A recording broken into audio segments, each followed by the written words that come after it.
विद्यालयों के माध्यम से उन्होंने विविध विषयों में अद्भुत योग्यता प्राप्त की और 14 भाषाओं में वे धारा प्रवाह लिखने तथा बोलने में समर्थ थे। इतना योग्य होने पर भी उन्होंने श्रृंगेरी में 8 वर्षों तक निवास कर तपोमय जीवन व्यतीत किया, अथर्ववेद आदि का अनुशीलन किया। उसके प्रभाव से उन्होंने गणित का जो दिव्य अद्भुत विज्ञान प्राप्त किया, संस्कृत के छोटे छोटे वाक्यों में उसे निबद्ध किया। गणित से संबद्ध 16 सूत्रों की विशद व्याख्या की भावना से उन्होंने एक एक ग्रंथ की संरचना की। जैसा कि मुझे पता चला है, गुजरात के एक मेहता उनके शिष्य थे। विश्वास पूर्वक उन्होंने 16 ग्रंथों की पांडुलिपि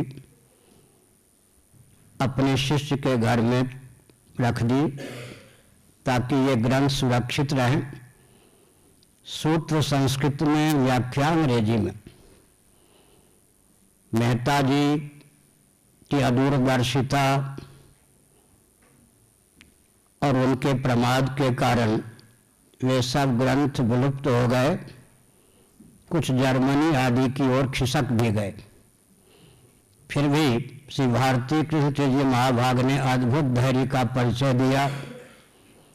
जिन दिनों वे अमेरिका में रह रहे थे, कुल 1.5 महीने की अवधि में उन्होंने विलुप्त ग्रंथों के सारांश रूप में, उन ग्रंथों की आधारशिला के रूप में जिस अद्भुत ग्रंथ की संरचना की, उसी का नाम वैदिक मैथमेटिक्स या वैदिक गणित है। उनकी एक शिष्या मंजुला त्रिवेदी जी के अथक प्रयास से भारती कृष्ण महाराज के देहावसान के पश्चात वाराणसी से मूल ग्रंथ का प्रकाशन हुआ। उसका हिंदी अनुवाद भी सर सका। आज वे दोनों ग्रंथ काशी में उपलब्ध हैं। वर्तमान में जो वैदिक मैथमेटिक्स या वैदिक गणित है, उसमें 16 सूत्र हैं, 22 उपसूत्र हैं। चौथे वाले हैं ना? ठीक। कुल 38 सूत्रों में वैदिक मैथमेटिक्स पूर्ण है। 40 अध्याय हैं। 400 पृष्ठों में वह ग्रंथ आज समुपलब्ध है। उस ग्रंथ में कुछ महानुभावों ने अपनी सम्मति लिखी। एक महानुभाव की सम्मति बहुत विचित्र है। ग्रंथ का नाम वैदिक मैथमेटिक्स रखा गया। शुल्ब सूत्र अथर्ववेद जिन ग्रंथों का मान्य लेखक ने उल्लेख किया है, उन ग्रंथों में कहीं वे सूत्र प्राप्त नहीं होते। ऐसी स्थिति में वेदों के प्रति आस्था होने के कारण, वैदिक सनातन आर्य होने के कारण, वेदों को सम्मानित करने की भावना से ही वैदिक शब्द का प्रयोग किया। वस्तुतः वैदिक मैथमेटिक्स में प्रयुक्त सूत्र उनकी व्यक्तिगत रचना है। एक महानुभाव ने ऐसा भाव व्यक्त किया। दूसरे महानुभावों ने तो और विचित्र भाव व्यक्त कर दिया कि कोई भी कला या विज्ञान किसी के हृदय में उद्भूत हो, उसी का नाम वेद हो जाता है। ऋक्, यजुः, साम और अथर्व, ये 4 ग्रंथों का नाम ही वेद नहीं है। मुझे मान्य महानुभावों ने बताया, तीर्थराज प्रयाग आदि में स्वनामधन्य भारती कृष्ण जी महाभाग जब कभी विराजते, बहुत ही आस्थापूर्वक जिज्ञासु पूछ देते, भगवान अथर्ववेद शुल्ब सूत्र जिनका उल्लेख आपने अपने प्रवचनों के माध्यम से किया है, उनमें तो वे सूत्र उपलब्ध नहीं हैं जो सूत्र आपके द्वारा विरचित किए गए हैं। श्री भारती कृष्ण जी महाराज चुपचाप केवल मुस्कुरा देते, कुछ उत्तर नहीं देते। सन 1992 में वसंत पंचमी के दिन जब मैं इस पीठ के मान्य जगत गुरु शंकराचार्य पद पर प्रतिष्ठित किया गया, उसके बाद वैदिक मैथमेटिक्स के सूत्रों को केवल देखा। एक सूत्र मुझे प्राप्त हुआ जिसकी गणना उपसूत्रों में है, शिष्यते शेष संज्ञा है। मैं सन 1964 से श्रीमद् भागवत पढ़ता भी था, पढ़ाता भी था। उसके मुख्य प्रसंगों पर, गंभीर गहन अध्यायों पर प्रवचन भी करता था। शिष्यते शेष संज्ञा इस सूत्र को पाकर मुझे बहुत प्रसन्नता हुई। आपको भी जानकर प्रसन्नता होगी कि श्रीमद् भागवत के 10वें स्कंध के 3रे अध्याय के 25वें श्लोक का एक चरण मात्र यह है। इसका अर्थ वैदिक मैथमेटिक्स में जो शिष्यते शेष संज्ञा यह सूत्र है, श्रीमद् भागवत के एक श्लोक का आंशिक चरण है। अंतिम चरण भवान एका शिष्यते शेष संज्ञा है, उसमें भी केवल शिष्यते शेष संज्ञा इतना समुद्रित किया है भारती कृष्ण जी महाभाग ने। इस सूत्र का स्थल पहले से मुझे मालूम था। भागवत की कथा कहने के कारण मेरे हृदय में कुतूहल उत्पन्न हुआ कि 16 सूत्र और 22 उपसूत्र जो वैदिक मैथमेटिक्स में हैं, उनके उद्गम स्थल कहाँ कहाँ प्राप्त हो सकते हैं। कभी विचार करना चाहिए, समय तदर्श निकालना चाहिए। लगभग 3 वर्ष पूर्व समय निकाल सका और आपको बहुत प्रसन्नता होगी कि वैदिक गणित में जो 16 सूत्र और 22 उपसूत्र प्रयुक्त किए गए हैं, वे सब के सब वैदिक वाङ्मय में ज्यों के त्यों अथवा उद्गम स्थल के रूप में सन्निहित हैं। ऋक्, यजुः, अथर्व, साम, मानव, शूल्व सूत्र, समर, सारः, उपनिषद, अग्नि पुराण, नारद पुराण, विष्णु पुराण, श्रीमद् भागवत, शुक्र नीति, सिद्धांत शिरोमणि और लीलावती, इन ग्रंथों में वैदिक मैथमेटिक्स में प्रयुक्त सूत्र और सूत्र के मूल स्थल प्राप्त हो जाते हैं। कुछ सूत्र जो कि त्यों समुद्रित भी हैं। इस प्रकार हमने एक भाव व्यक्त किया कि वैदिक गणित का अर्थ होता है ऋगादि वेद, और वैदिक वाङ्मय में गणित से संबद्ध जितने तथ्य हैं, उनके आधार पर विनिर्मित ग्रंथ विशेष का नाम वैदिक मैथमेटिक्स या वैदिक गणित है। यहाँ वैदिक शब्द का उपयोग केवल 4 वेदों से संबद्ध अर्थ में नहीं है, क्योंकि श्रीमद् भागवत तो पुराणों के अंतर्गत है। मैंने एक संकेत किया।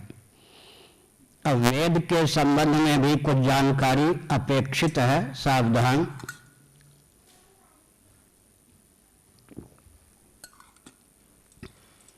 ऋक्, यजुः, साम और अथर्व,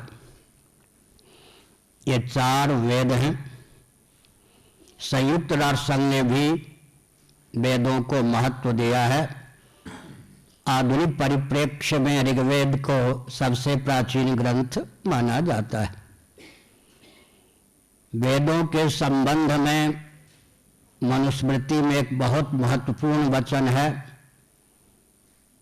भूतम भव्यम भविष्यं च सर्वं वेदात् प्रसिद्ध्यति। जो कुछ काल गर्भित तत्व या पदार्थ हैं, उन सब का परिज्ञान वेदों के द्वारा संभव है, होता है। वेदों का बीज मौलिक स्वरूप एकाक्षर ब्रह्म, जिसको प्रणव या ओंकार कहते हैं, कठोपनिषद, श्रीमद् भागवत, महापुराण और महाभारत आदि के अनुसार है। जैसे वट बीज की महिमा वट वृक्ष की महिमा सिद्ध हो जाती है, वैसे ही एकाक्षर ब्रह्म वेदों का बीज जो प्रणव या ओंकार है उसकी महिमा प्रकारांतर से ऋक यजु साम और अथर्व की महिमा ही सिद्ध होती है। मांडूक्य उपनिषद में 12 मंत्र हैं, उनमें एक स्थल पर कहा गया यच्चत्रिकालातीतम तदप्योंकार एवं, कालगर्भित ही नहीं अपितु कालातीत भी जो अव्याकृत ब्रह्म ये तत्व हैं, उन सब का अधिगम वेदों के द्वारा होता है, प्रणव के द्वारा होता है। अब तक के प्रवचन का सारांश क्या हुआ? कालगर्भित और कालातीत जितने तत्व या पदार्थ हैं उन सब का विज्ञान वेदों के द्वारा हो सकता है। भगवत्पाद आदि शंकराचार्य महाभाग जिनका यशोगान आप अभी सुन रहे थे, ईस्वी सन से 507 वर्ष पूर्व प्रामाणिक रीत से अवतीर्ण हुए। मेरे पास अकाट्य प्रमाण है और 1060 पृष्ठों में मैंने भगवत्पाद आदि शंकराचार्य महाभाग का जीवन चरित्र भी लिखा है। उन महाभाग ने बहुत ही गिने चुने अक्षरों में वेदों का परिचय दिया है, मित अमित और स्वर। इससे संक्षिप्त परिचय वेदों का हो ही नहीं सकता, तो भगवत्पाद आदि शंकराचार्य महाभाग के द्वारा प्रदत्त है। मित का अर्थ होता है सीमित, इसका अर्थ है कि छंदोबद्ध जो अपौरुषेय शब्द राशि उसी का नाम ऋग्वेद है। अमित का अर्थ होता है जो छंदोबद्ध ना हो, पद पाद अक्षर की संख्या कोई सीमित ना हो, वह यजुर्वेद है। गीति का अर्थ होता है जो गान के द्वारा उच्चारित हो, वो साम है। ऋक यजु साम 3 प्रकार के मंत्रों का समुदाय ही संवेद स्वरूपी अथर्व है। तो वेदों का बहुत सारे गर्भित गिने चुने शब्दों में अक्षरों में परिचय भगवत्पाद शंकराचार्य महाभाग के भाष्यों में प्राप्त होता है, मित अमित और स्वर। एक संकेत करना हम उचित समझते हैं। शुक्र नीति नामक एक ग्रंथ है जिसमें 64 कलाओं का 32 विद्याओं का वर्णन किया गया है। विश्व में जितनी कलाएं हो सकती हैं सबका अंतर्भाव 64 में हो सकता है। विश्व में जितनी विद्या हो सकती हैं सबका अंतर्भाव 32 में हो सकता है। आजकल आर्ट और साइंस ये 2 शब्द बहुत प्रचलित हैं, लेकिन शुक्र नीति में कला और विद्या की विभाजक रेखा क्या हो सकती है इसका वर्णन दिया गया है। मूक गूंगा व्यक्ति भी जिस कृत्य या कार्य का संपादन कर सके उसका नाम कला है। वाक्य की प्रधानता से जिसकी अभिव्यक्ति हो उसका नाम विद्या है। विद्या और कला की अविभाजक रेखा शुक्र नीति में अंकित है। तो मैंने संकेत किया 64 कलाओं और 32 विद्याओं का उद्भव स्थान ऋगादि वेद हैं। धर्म शास्त्र, अर्थशास्त्र, काम शास्त्र, मोक्ष शास्त्र विश्व को वैदिक मनीषियों ने दिया। इन्हीं के अंतर्गत वास्तुशास्त्र, चिकित्सा शास्त्र, गणित शास्त्र आदि भी हमको वैदिक महर्षियों के द्वारा ही प्राप्त हुए। मैं एक संकेत करना उचित समझता हूँ, सज्जनों सावधान। यजुर्वेद में, ऋग्वेद में, सामवेद में, अथर्ववेद में संख्या का उल्लेख है। परार्ध पर्यंत संख्या का उल्लेख आर्ष ग्रंथों में प्राप्त है। विष्णु पुराण में विशद रूप से इसका वर्णन भी है। आप 18 से परिचित हैं। वैदिक वाङ्मय में और वैदिक इतिहास में 18 का बहुत महत्व होता है। श्रौत याग में 16 ऋतु के होते हैं। एक यजमान होता है, एक यजमान की पत्नी होती है। 16 और 2 18 की संख्या हमको श्रौत याग से प्राप्त है। 18 का कितना वैदिक वाङ्मय में महत्व है मैं संकेत करना उचित समझता हूँ, सावधान। 18 पुराण श्री कृष्ण द्वैपायन भगवान वेद व्यास विरचित, 18 उपपुराण, 18 औपपुराण। महाभारत के 18 पर्व, महाभारत का एक उज्ज्वल रत्न है, अंश है श्रीमद् भगवद गीता, उसके 18 अध्याय। श्रीमद् भगवद गीता के दूसरे अध्याय में स्थितप्रज्ञ का लक्षण भी 18 श्लोकों में ही प्राप्त है। महाभारत युद्ध ऐतिह्य धरातल पर भी 18 का बहुत महत्व है। महाभारत युद्ध 18 दिनों तक हुआ। 18 अक्षौणी सेना दोनों पक्षों में थी।